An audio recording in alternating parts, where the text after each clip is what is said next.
Գուցե սա վերջին անգամն է, որ իմ ձայնն եք լսում։ Իր մահապատժից առաջ Ուրմիայի բանտից խոսում էր Մեհրաբ Աբդոլլահզադեն, 27-ամյա մի տղամարդ Իրանի քրդերից։ Նա մեկն է առնվազն 28-ից, որ Իրանում մահապատժի է ենթարկվել Միացյալ Նահանգների և Իսրայելի դեմ պատերազմից հետո։ Աբդոլլահզադեն ձերբակալվել էր դեռ 2022-ին, կանայք կյանք ազատություն բողոքի ցույցերի ընթացքում։ Ոստիկանների վրա հարձակման մեջ էր մեղադրվում։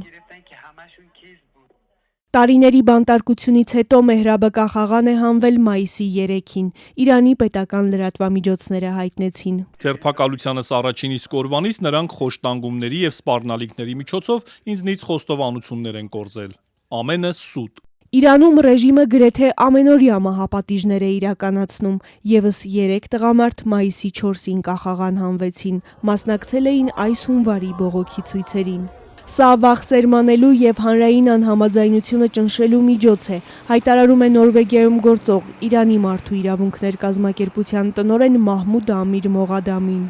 Մտահոգ ենք, որ առաջիկա օրերին, շաբաթներին և ամիսներին կարող ենք ականատես լինել հարյուրավոր մարդկանց նույն կերպ մահապատժի ենթարկելուն, քանի որ այս մահապատիժներն ուղղակիորեն կապված են Իսլամական Հանրապետության ներկայիս ճգնաժամի հետ։ Իրանում ապրող ևս մեկ քուրդ Նասեր Բեքրզադեն նույնպես մայիսի սկզբին մահապատժի է ենթարկվել։ Նա ձերբակալվել էր հունվարյան հակակառավարական բողոքների ընթացքում և դատապարտվել Իսրայելի օգտին լրտեսելու մեղադրանքով։ Մեղադրանքը հերքում էր, մահապատժից առաջ բանտից ասել էր.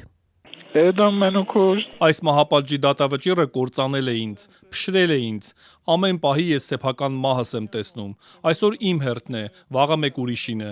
աղաչում եմ ձեզ, դառնալ իմ լռեցված ձայնը, իմ ձայնը հասցնել մարդու իրավունքների կազմակերպություններին և ամբողջ աշխարհին։